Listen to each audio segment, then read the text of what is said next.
2021-с 2024 онд Эрдэнэ суманд улс, аймаг, сумын хөрөнгө оруулалтаар нийт 15.4 тэрбум төгрөгийн ажил хийгдэж, засаг даргын мөрийн хөтөлбөрийн хэрэгжилт 100% биелсэн байна. Төв аймгийн Эрдэнэ сумын засаг даргын 2021-с 2024 онд хэрэгжүүлсэн мөрийн хөтөлбөр болон бүтээн байгуулалт, зохион байгуулсан ажлуудаас улсын төсвийн 2.2 тэрбум төгрөгийн хөрөнгө оруулалттай стандартын шаардлага хангасан 15 ортой эрүүл мэндийн төвийн барилгыг бариулж, ашиглалтанд оруулан орон нутгийн төсвөр эмнэлгийн нэн шаардлагатай тоног төхөөрөмжөөр ханган иргэдэд үйлчилгээ үзүүлж байна. Эрен хайх аврах бүлэг шинээр байгуулан барилга барьж, төвлөрсөн дулаан халаалтын нэгдсэн шугамд холбож, хашаажуулах ажлыг орон нутгийн төсвийн 80 сая төгрөгийн хөрөнгөөр ашиглалтанд оруулан 6 орон тоог батлуулан, шинээр 72 сая төгрөгийн өртөгтэй УАЗ Бурган маркийн автомашин тус шийдвэрлүүллээ. Ерөнхий боловсролын сургуулийн дэргэд сумын орон нутгийн хөгжлийн сангийн хөрөнгө оруулалтаар Үлзийтэд хүүхдийн хөдөлмөр цуслан байгууллаа. Ерөнхий боловсролын сургуулийн хичээлийн 2 дугаар байрны барилгын цонх солих гадна басаадны их засварын 463 сая төгрөгийн тендерийн ажилд төв төгөл компани шалгаран гүйцэтгэлийн ажлыг хийлээ. Хүүхэд залуучуудын чөлөө цагийг зөв боловсон өнгөрүүлэх зорилгоор бүлгийн хороололт, тоглоомын талбайг шинээр байгуулсан. Халуун ус ахуйн үйлчилгээний газрыг байгуулж ашиглалтанд оруулан 2 иргэнийг ажлын байраар хангаж, өгөөмөр багт халуун ус шинээр байгуулсан. Мөн нийтийн бие засах газрыг төв зам дагуу байгуулан 1 иргэнийг ажлын байраар ханган ажиллаж байна. Сумын төвийн өнгө үзэмжийг сайжруулах, иргэдийн ая духтай, аюулгүй амьдрах орчныг бүрдүүлэх зорилгоор сумын төвийн гудамжныг гэрэлтүүлэг 196 ширхэг, засмал зам дагуу болон нийтийн эзэмшлийн талбайг гэрэлтүүлэг 203 ширхэг, гэрлэн чимэглэл 120 ширхэг хийгдлээ. Гэмт хэрэгээс урьдчилан сэргийлэх, амар тайван амьдралыг хангах зорилгоор камержуулалтын тоог нэмэгдүүлж 65 сая төгрөгийн хөрөнгө оруулалт хийж, сумын хэмжээнд 30 ширхэг камер хэвийн ажиллаж, цагдаагийн байгууллага хяналт тавин ажиллаж байна. Төрийн албан хаагчдыг орон сууцжуулах хөтөлбөрийн хүрээнд 4 айлын орон сууцны барилга барьж ашиглалтанд оруулж, 4 өргөттэй түрээсийн гэрээ байгуулж, ая тухтай амьдрах орчин нөхцөлийг бүрдүүлсэн. Орчин үеийн стандартад нийцсэн орон сууц шинээр барьж, иргэдийг орон сууцны хөтөлбөрт зээл тусламжинд үе шаттай хамруулах зорилгоор 100 айлын барилга барих гэрээг Бод Зогт групп компанитай байгуулан эхний 25 айлын барилгын ажлыг эхлүүлэн ажиллаж байна. Боловсон хүчний нөөцийг бүрдүүлэх зорилгоор оюутны детгэлэгт хөтөлбөрийг хэрэгжүүлэн ажиллаж, жил бүр эсэлтийн ерөнхий шалгалтын оноогоор шалгаруулан детгэлэг олгодог боллоо. Ахмадын байрыг засварлах ажилд орон нутгийн төсвөөс 20 сая төгрөг зарцуулан үйл ажиллагааг дэмжин хамтран ажиллаж байна. Нарлаг цэцэрлэгийн хуучин барилгыг баялаг бүтээгчдийн ажлын байрны төв болгон 5 дугаар багийн иргэн инхмад хариуцуулан үйл ажиллагааг дэмжин хамтран ажиллаж байна. Өгөөмрийн 1-р багийн төвийн барилга засварын ажлыг хийж, хашааг шинжлэх ажилд 20 сая төгрөг зарцууллаа. Чулуутын 2-р багийн төвийн барилгыг шинээр барьж догчуулан, хашаажуулах ажилд 30 сая төгрөгийг зарцууллаа. Баян туулын 3-р багийн төвийн барилга засварын ажлыг хийж, хашааг шинжлэх ажилд 20 сая төгрөгийг зарцууллаа. Хушингийн 4-р багийн төвийн өргөтгөл засварын ажлыг 48 сая төгрөгийн санхүүжилтээр тус хийж гүйцэтгэлээ. Хүүхэд залуучууд төрийн албан хаагчдын чөлөө цагаа зөв боловсон өнгөрүүлэх, нөхцөл боломжийг бүрдүүлэх, ногоон байгууламжийг нэмэгдүүлэх зорилгоор ар бүрд нуурыг сэргээж 2 гүн өрмийн ходог гаргаж, 20 га газрыг хашаажуулан 13 төрлийн 15.8 мянган мод бут тарьж ургуулан 400 м дугуйр олгын зам тавьж догчууллаа. Баг сургуулийн спорт заалны шалны засварыг 68 сая төгрөгийн орон нутгийн хөрөнгөөр бүрэн шинчиллээ. Мэргэжлийн боловсролын сургуулийг түшиглэн авто засвар, автогаалгын газар байгуулах 94.8 сая төгрөгийн тендер зарлагдсан, мөнх алтан зам тэрээд компани шалгарч гүйцэтгэлийн үйл ажиллагаа явагдаж байна. Айл өрхийн хашаа гудамжийг жигдлэн засварлуулж, өнгө үзэмжийг сэргээж сайжруулах ажлыг иргэдийн оролцоотой хийж гүйцэтгэлээ. Баяр наадмын цэнгэлдэх хүрээлэнгийн барьжлыг сольж шинчиллээ. Ерөнхий боловсролын баг сургуульд орчин үеийн шаардлагад нийцсэн ариун цэврийн байгууламжийг аймгийн орон нутгийн хөгжлийн сангаас 50 сая төгрөг, сумын орон нутгийн хөгжлийн сангаас 20 сая төгрөгийн санхүүжилтээр бүрэн шийдвэрлэлээ. Өвөр жанжуулан суурингийн иргэдэд үйлчлэх төвийн дотор гадна орчныг догчуулан суурингийн гэрэлтүүлийг нэмэгдүүллээ. Цагдаагийн байранд өргөтгөл засвар хийж автомашины парк шинжлэх ажил хийгдлээ. Явган хүний зам, дугуйн зам тавих ажлыг автозам дагуу болон нуурын хөндөй цэнгэлдэг хүрээлэнд хийж гүйцэтгэлээ. Сумын хөгжил инженерийн дэд бүтц хөтөлбөрийн 1-р үе шатны ажлыг амжилттай хэрэгжүүлэн улсын төсвийн хөрөнгө оруулалтаар 4.5 тэрбум төгрөгийн албан байгууллагуудыг цэвэр бохир дулаан толбох ажлыг хийж байна. Хошингийн 4-р багийн Баян хангаас өрөнд эрчим хүчний 39 модон тулгуур, Тамганы 5-р багийн нуурын хороололд 23 модон тулгуурыг шинчиллээ. Нарлаг цэцэрлэгт биеийн тамирын талбай 10 сая, 5 хамтай гэр 5.1 сая, гадаа тулам 10 сая төгрөг, нарны үүсгүүр 5 сая төгрөгийн орон нутгийн хөрөнгө оруулалт хийгдлээ. Хөдөөгийн багуудад өөрийн телефоны сүлжээ ашиглалтын судалгаа гаргаж, сүлжээг сайжруулах ажлын хүрээнд Чулуутын 2, Баян тулын 3-р баг, Хошингийн 4-р багуудад Мобикомын сүлжээ тавигдаж байна. Орон нутгийн чанартай зам давааны засварын ажлыг үе шаттай хийж хэрэгжүүлэх ажлын хүрээнд 2022 онд Чулуутын 2-р багийн Матрийн булангийн зам засах 17 сая төгрөг, Баян тулын 3-р багийн тэрэлжийн шугуун засвар 20 сая төгрөг, 2024 онд Өгөөмөрийн 1-р баг Жимгэрийн даваа, 2-р баг Замтын даваа, 3-р баг тэрэлжийн голын явган хүний гүүр тавих ажлууд хийгдлээ. Сумын хэмжээнд унтны усны 4 хутгийг захимжуулан ус цэвэршүүлэх төхөөрөмжтэй болголоо. Бэлчээрийн усан хангамжийг сайжруулах зорилгоор сумын хэмжээнд 84 гүний худаг ашиглагдаж байна. Чулуутын 2-р багийн босгын гүрийг засварлаа. Соёлын төвийн дэргэдэх хүүхэд залуучуудын тоглоомын талбайг догчууллаа. Зам дагуу шаардлага нийцсэн хаяг, самбар, гэрэлтүүлэг байршууллаа.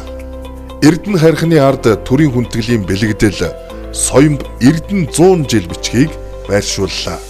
Сумын төв дотор 2.4 км засмал замыг аймаг орон нутгийн 1.5 тэрбум төгрөгийн хөрөнгөөр хийж ашиглалтад орууллаа. Гэр төслийг зүүн ботгонд хоршоо хэрэгжүүлж ажиллалаа.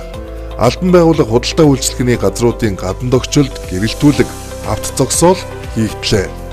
Эрүүл мэндийн төв зориултын автомашинтай боллоо. Эрдэнэ догчолд үйлчилгээ орон нутгийн өмчит газар байгуулж, сумын нийтийн үйлчлэгээг хариуцсан хогхгүй цэмцгэр сум урайлгыг хэрэгжүүллээ. Төрийн албан хаагчдын зөвлөгөөн зохион байгуулж 2021-с 2023 оны сумын хөгжлийн өнөөгийн байдлын талаар болон төрийн албаа, шинтгэл, өөрчлөлтийн менежмент зэрэг сэдвээр сургалт, мэдээлэл өгч ажиллалаа. Малчтын чуулга уулзалтыг зохион байгуулж 2024 оны мал аж ахуйн талаар баримтлах бодлогын талаар танилцуулга хийж 600 гаруй малчид оролцлоо. Нийтийн биеийн тамир их спорт, үндэсний их спортоор хичээллүүлэх төрлийг нэмэгдүүлэх бодлогыг хэрэгжүүлэн ажилласнаар өсвөрийн тамирчдын амжилтаар аймагтаа тэргүүллээ. Төрийн ажил үйлчилгээний чанар хүртээмж дэвшүүлсэн зорилтоо биелүүлж аймагтаа 2 жил дараалан тэргүүн байр эзэлсэн амжилтаараа улсын төвийн бүсийн тэргүүний сумын болцол хангалаа.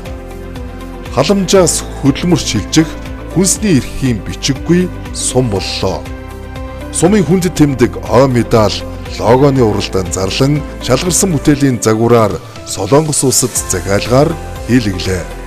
Иргэдийг эрүүл мэндийн үзлэг шинжилгээнд хамруулж, эрт илрүүлий, эрт эмчлэлийн эрүүл иргэнтэй сум болох хөтөлбөрийг хэрэгжүүлэх зорилгоор амгалан амарчих газар төрөлдсөн эмнэлэгтэй хамтран ажиллах гэрээ байгуулан нарийн мэргэжлийн эмч нарын багийг суманд ажилуулан үзлэг шинжилгээ, онцлогоог 12 удаа зохион байгуулж, давхарцсан тоогоор 13,000 гаруй иргэдийг хамрууллаа. Ноос хэргэх, ангилах 66 сая төгрөгийн төслийг эхлүүллээ. Өгөөмөрийн 1-р багт сүү хөргөлтийн байр барьж, хөргүүр суйрлууллаа. Баялаг бүтээгч иргэдийн дунд хүнсээ өөрсдөө бэлтгэн аяныг өрнүүлж, төмөс, хүнсний ногоо, жимс жимсгэн, хүлэмжийн аж ахуй эрхлэгчдийг хоршоо хөгжүүлэх сангийн хөнгөлөлттэй зээл тусламжинд хамруулж, ажиллах нөхцлөөр хангаж, бодлогоор дэмжиж ажиллалаа. Суманд үйлдвэрлэсэн бүтээгдэхүүнээр орон нутгийн хэрэгцээний тодорхой хувийг хангаж, иргэдийн оролцоог нэмэгдүүлэн сумын брэнд бүтээгдэхүүнтэй болох нөхцөл боломжоор хангаглалаа. Тэжээлийн цэг байгуулан малчид иргэдэд хөнгөлөлттэй үнээр тэжээл борлууллаа. Сүүлийн жилүүдэд ногоон тэжээлийн үйлдвэрлэл нэмэгдэж, нийт 3 аж ахуй нэгж 7 иргэн ногоон тэжээлийг 190.1 га талбайд тариалт хийлээ. Сумын аюулгүй нөөцийн өвс тэжээлийн хашаа агуулгах сарвчтай боллоо. Монгол мал 2 үндэсний хөтөлбөрийн хэрэгжилтийг ханган ажиллаж, нэг малаас авах ашиг шимийг нэмэгдүүлж, мал үржлийн технологит ажлын үр дүнгээр цөм сүргийн толгой 630 толгоогоор өсөж, үхэр сүргийг сүүлийн жилүүдэд Сэлэнг, Герпорт цэвэр үйлдвэрийн ухаар үржүүлж, өндөр ашиг шимтэй үхрийн тоо нэмэгдлээ. Анхан шатны болон дундын хоршоо байгуулан үйл ажиллагааг тогтмолжуулан хөдөө аж ахуйн гаралтай бүтээгдэхүүн үйлдвэрлэж, иргэдийн оролцоог нэмэгдүүллээ. Сумын хэмжээнд 22 хоршоо бүртгэлтэй байна. Үүнээс хөдөө аж ахуйн 15, үйлдвэрлэлийн 5, худалдаа үйлчилгээ 2. Соёлын төвийн торог төхөөрөмжийг бүрэн шинжилэн 15 сая төгрөг, дөрвийг харьцах 6 хэмжээтэй зөөврийн LED дэлгэц 47.9 сая төгрөг, тайзны хөшиг 12 сая төгрөг тус зарцууллаа. Сум байгуулагдсны түүхт 100 жилийн ном бүтээх ажил хийгдлээ. Сумын соёлын төвийн барилгын дээврийн их засварын ажлыг 247 сая төгрөгөөр хийлээ. Үндэсний болон цахилгаан хөгжмийн хамтлагтай боллоо. Эвэлээ хайрлсан Эрдэнэ нутаг 5 бүлэг баримтат кино бүтээлээ. Сумын 100 жилийн ог угтаж соёлын төвийн дэргэдэх дугуулангийн сурагчид Ахмад болон залуу уран сайханчдын 8 цоврал цомгийг гаргаж, цомгийн баярыг зохион байгууллаа. Эрдэнэ нутгийн аялгау хүндэтгэлийн тоглолтыг UB Palace-ийн концертын их танхимд зохион байгууллаа. Сум орон нутгийн түүхэн дурсгалт газар болон түүхийн үнэт өвийг тодорхойлсон Эрдэнэ 9 гайхамшигыг тодорхойллоо. Үүнд Гүнжийн сүм, Чингис хааны морьт хөшөөт зохицолбор, асралт хайрхан уул, хагийн хар нуур, алтан үлгийн хайрхан, ёстын аршаан, хэрхлүүр 3 нуур, Торкуугийн хөшөө, сардгийн хийд. Нутгийн иргэдэд түшгэлсэн аялал жуулчлалыг хөгжүүлэн орон нутгаа сурталчлан таниулах ажлыг үе шаттай зохион байгууллаа. Засмал зам дагуу ногоон байгууламж үүсгэн мод тарьж ургууллаа. Эрдэнэ хайрхан ууландаа 30 ширхэг тарвах сэргээн нутагшуулах ажлыг Агнуур судлалын нийгэмлэг төрийн бус байгууллагатай хамтран зохион байгууллаа. Сумын хуучин төвлөрсөн хогийн цэгийг ландфилийн аргаар дарж булан шинээр хогийн цэг үүсгэн хашаажуулж, айл үрхүүдэд 70 ширхэг хог ангилан ялгах сав байршууллаа. Сумын засаг даргын тамгын газрын байрыг шинчлэн их засварын ажлыг гүйцэтгэлээ. Сурч боловсрох ая тухтай орчин, хүүхдийн аюулгүй байдлыг хангах үүднээс сумын төвийн дотор чиглэлд хүүхдийн автобус явуулж эхэллээ. Сумын гадаад хамтын ажиллагааг өргөжүүлэх зорилгоор Бүгд найрамдах Солонгос улсын өмнөд Гинсан аймгийн Намхай хот, Япон улсын Нигата мужийн Якико хот, Унгар улсын Мизутур хот зэрэг газруудтай салбар бүрийн онцлогоор гэрээ байгуулан ажиллаж байна. Суманда анх удаа Монгол наадам, өв соёл, аялал жуулчлалын олон төрөлд ивент арга хэмжээг зохион байгууллаа. Энэхүү арга хэмжээнд нутгийн 1300 орчим иргэд, гадаадын 500 орчим жуулчид оролцсон байна. Төрлөх сумын яруу алдарт түүхт 100 жилийн ог ёслол төгөлдөр тэмдэглэн өнгөрүүллээ. Ойн баяр наадмаар давхарцсан тоогоор 20,000 орчим нутгийн иргэд, зочид, жуулчид, наадамчид оролцжээ. Сумынхаа 100 жилийн ойн тайланг 100 жилийн ойн тэмдэглэл нэртэй 224 хуудас тохимол болгон хэвлүүлэн 1500-аад айл өрх аж ахуй нэгж иргэдэд хүргүүллээ. Ирэх жилүүдэд Эрдэнэ нутагт минь хөрөнгө оруулалт, бүтээн байгуулалтууд өрнөж, Монгол улсын жишг сум болон хөгжих эрмүүн төлөвлөгөөтэй ажиллаж байна.